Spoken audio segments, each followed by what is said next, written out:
there, everybody. Grant Kemp from CreativeCashFlow.com.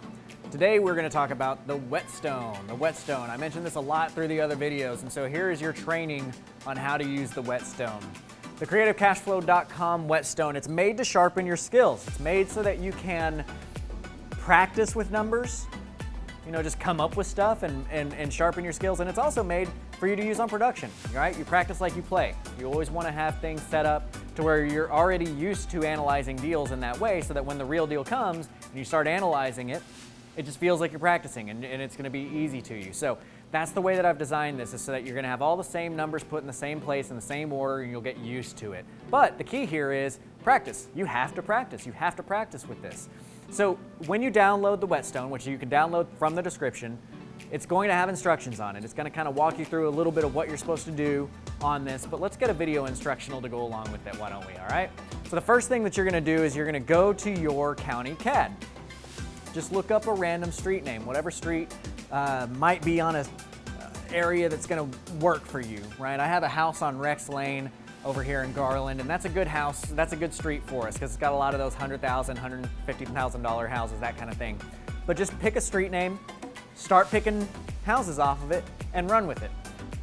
We're going to use 809 Rex. The reason I'm going to use 809 Rex is if you look over at its total value, it's got $128,240 at its total value. I've been using a lot of examples of 100,000 with you guys because it makes percentages easy. I wanted to choose one that was not just an easy peasy $100,000 percentage, so that you might get a little bit more practice on this. What I want you to do is I want you to do the same thing. Start choosing houses that might be 80,000. Start choosing houses that might be 250,000.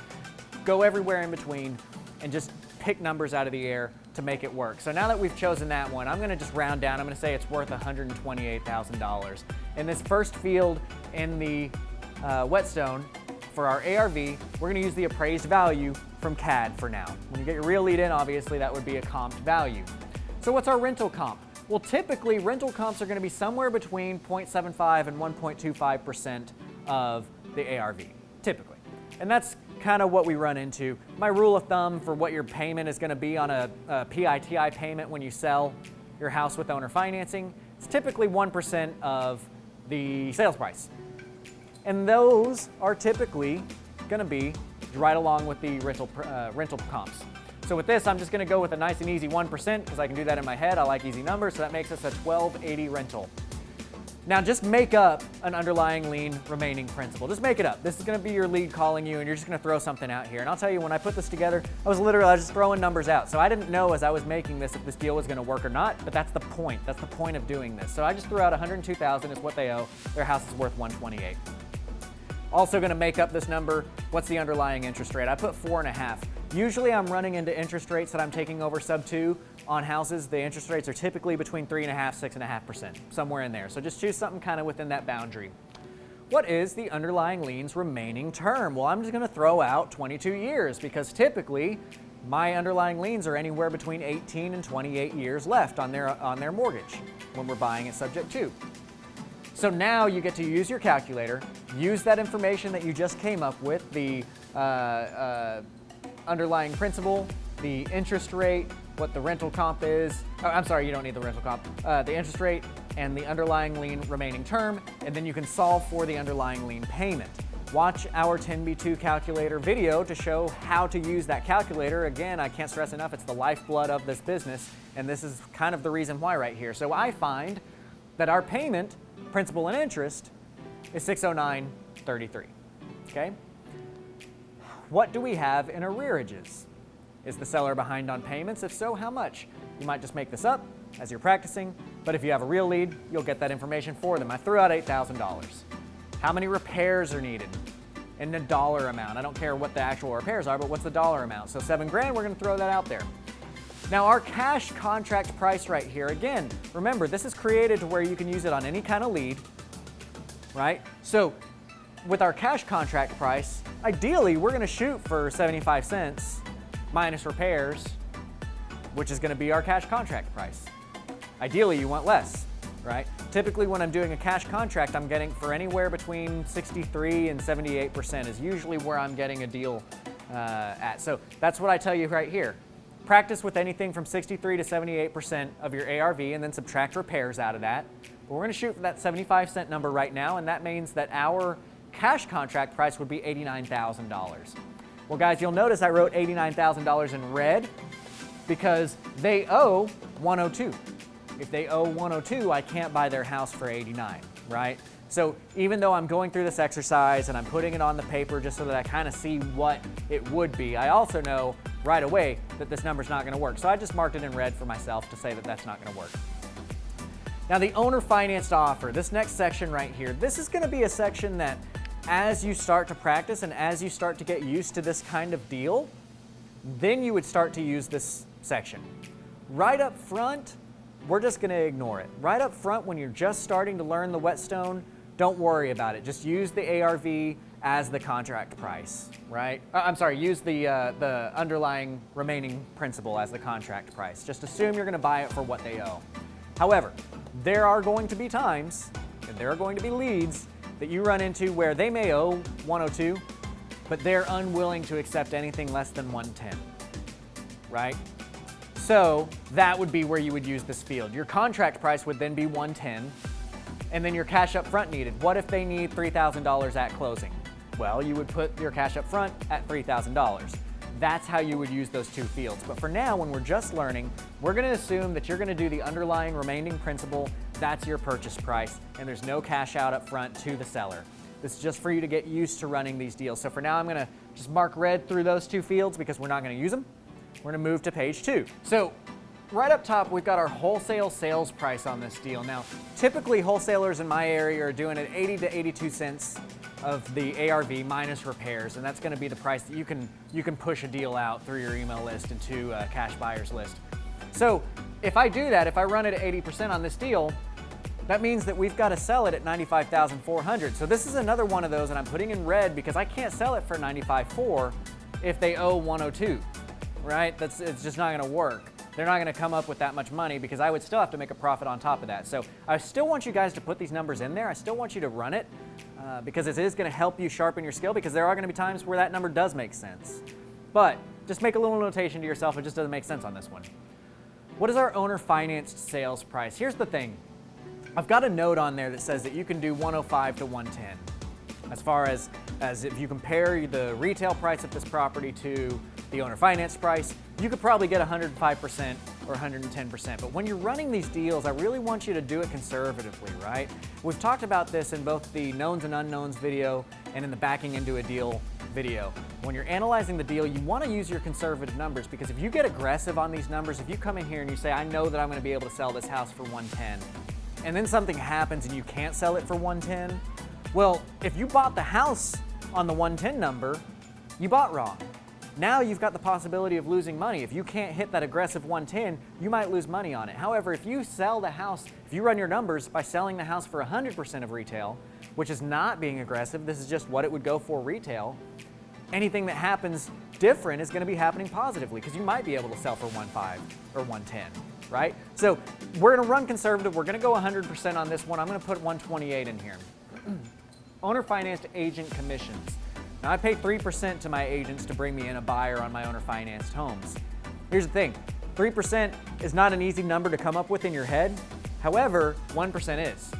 So just a little trick here, you can take that 1% number and multiply it by 3, and now you've got 3%. So 1% of 128 is 1,280, right? So if you multiply that by 3, then you get your 3,840 number.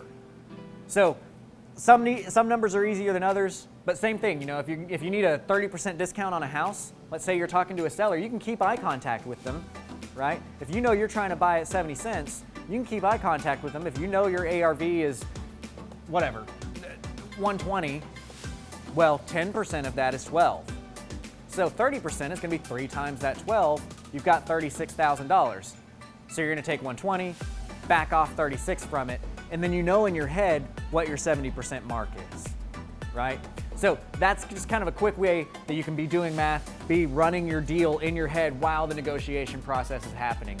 Your down payment. We're going to ask for a 10% down payment when we sell our property, right? When we do a wraparound mortgage or owner financing, we're going to ask for a 10% down payment. That's an easy number. That's $12,800. So what's our loan amount? Well, the loan amount is going to be the sales price less the down payment, right? And I've got that written as a note for you. So just whatever your sales price is minus your down payment, that's your loan amount. Since we're taking a 10% down payment, that means we're left over with the 90% as our loan. So one quick way to know if you're just trying to find a loan number is you can do 128 times 0.9 to find 90%. But whichever way you get there, you could also do 128 minus 12.8.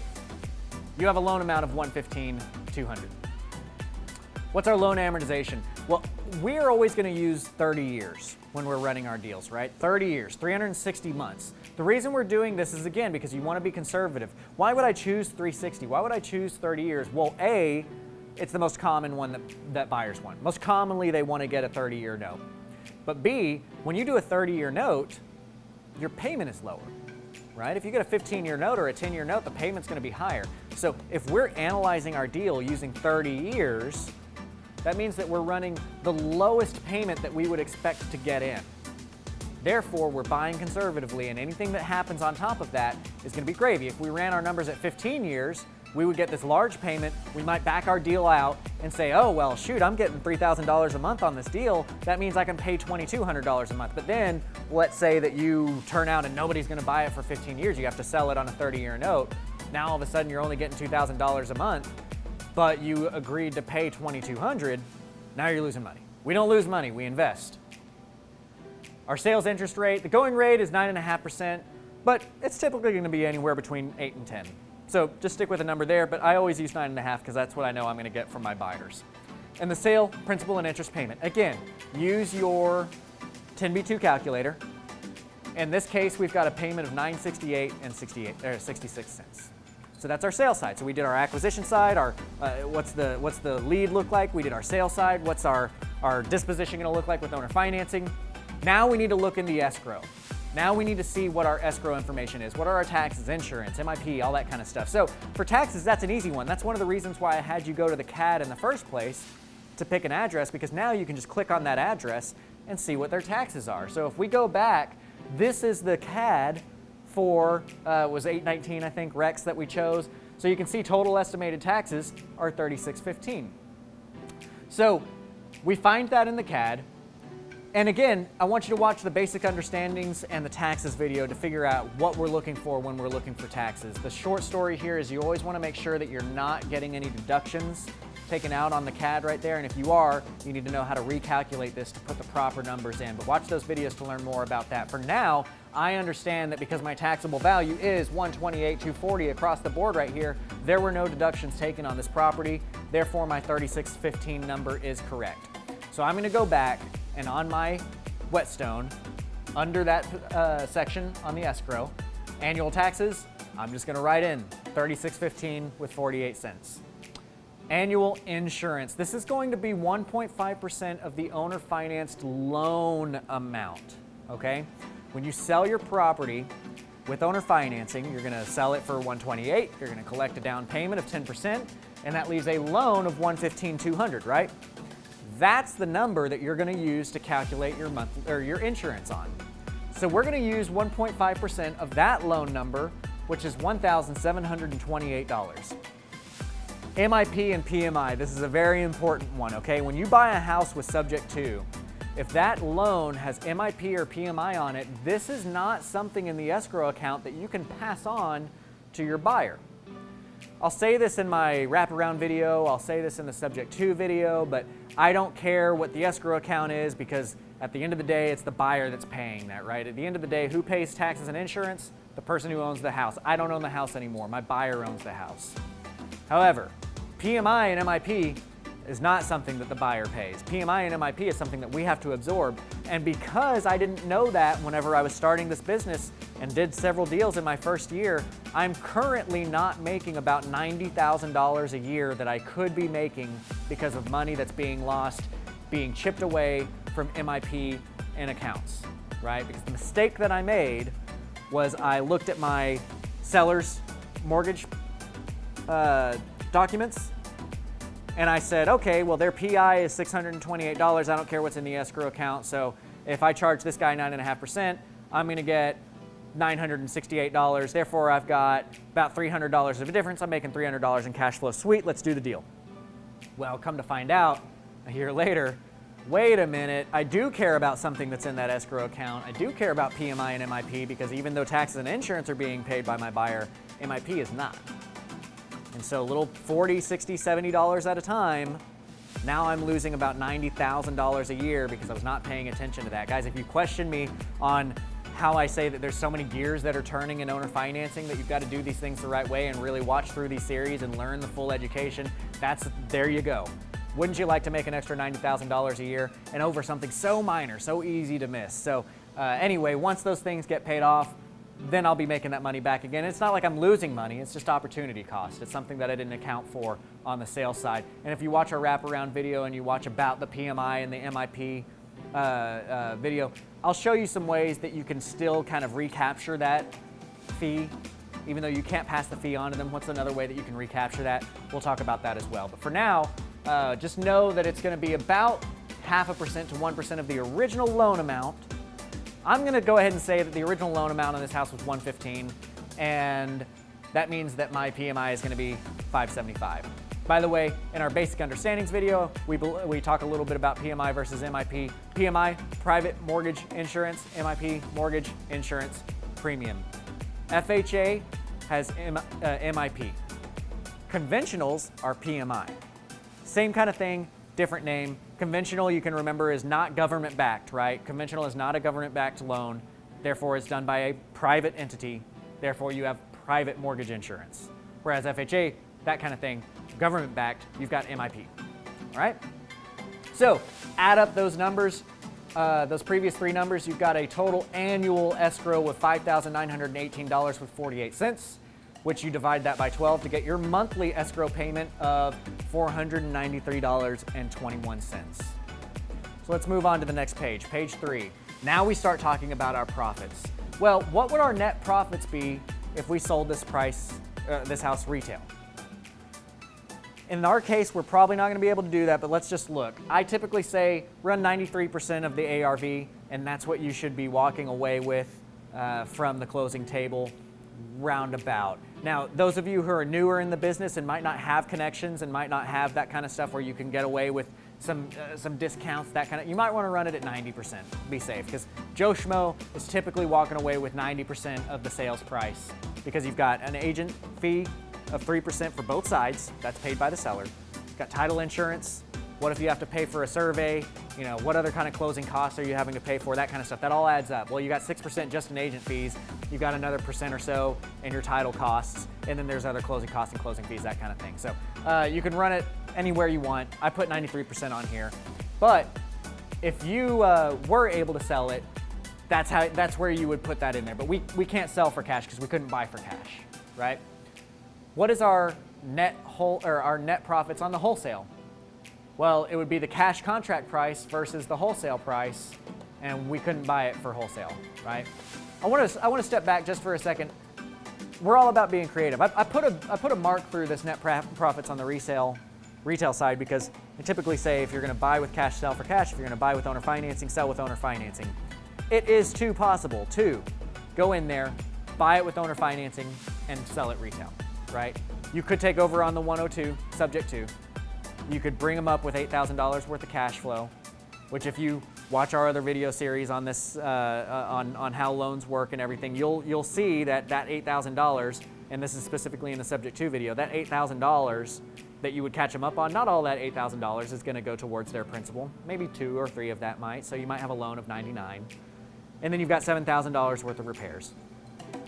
So now you've got a total basis of somewhere around $115,000, $117,000. If you could sell the house for $128 retail, still doesn't make sense. If you're walking away with 90%, you sell for $128, that means that you would actually net $115. That's your basis in the property.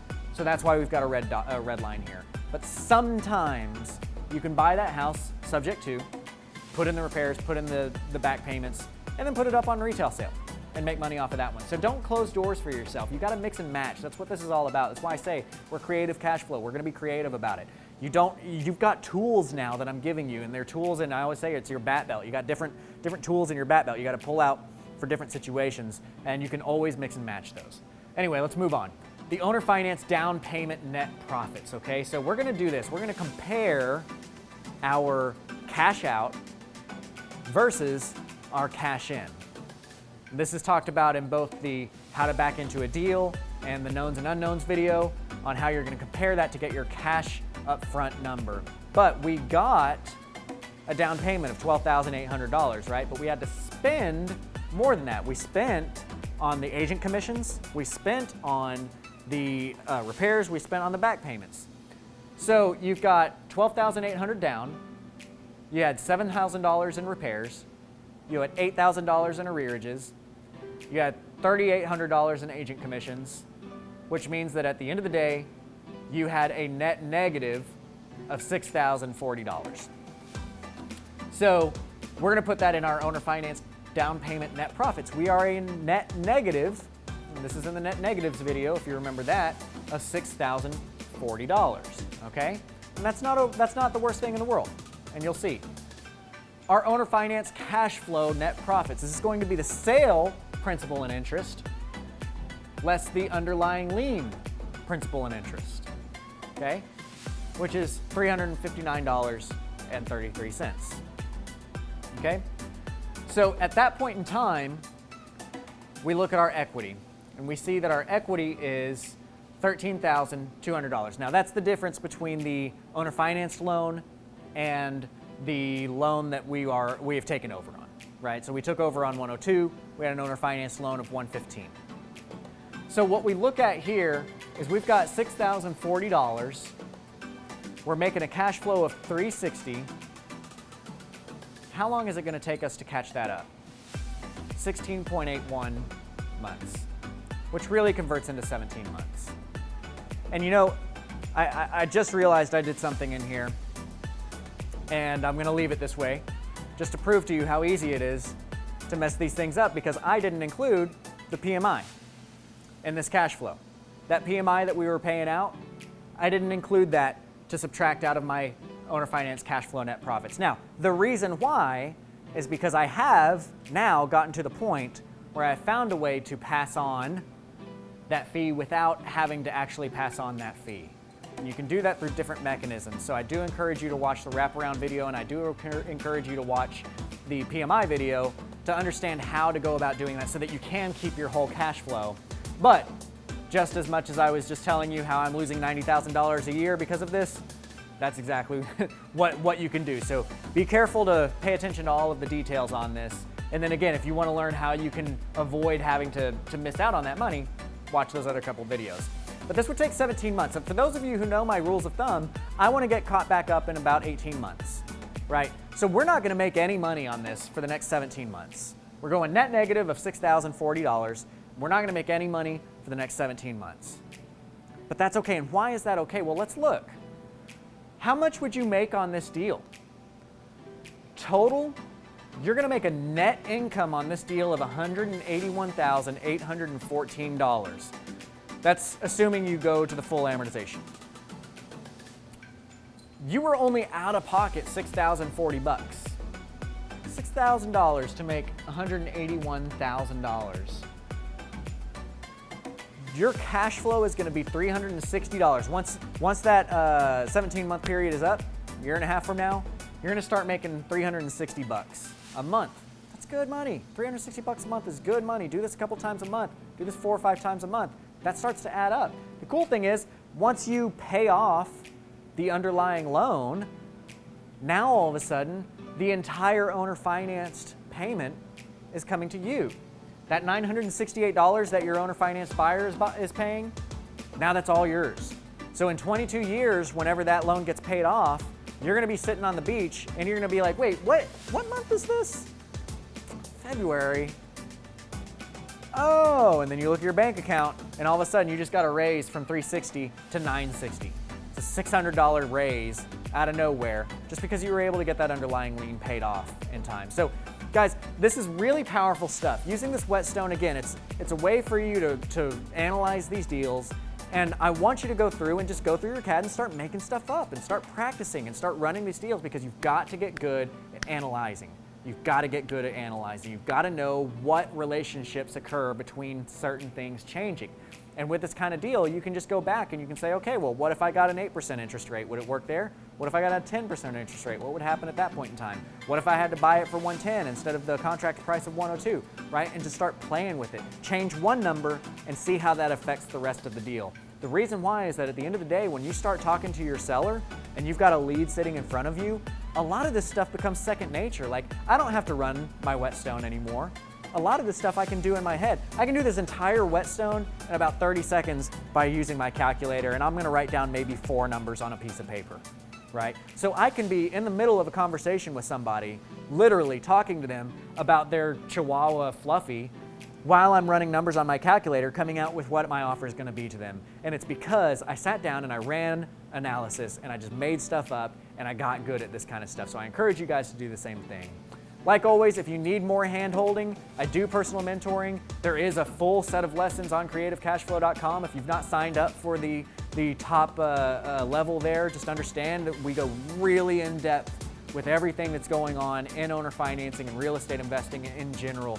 Go out to Facebook, go out to YouTube, find Propelio.com, who's been kind enough to sponsor these videos. Find CreativeCashFlow.com, like us, share us, all that kind of good stuff. Keep watching these videos, and I will catch up with you next time.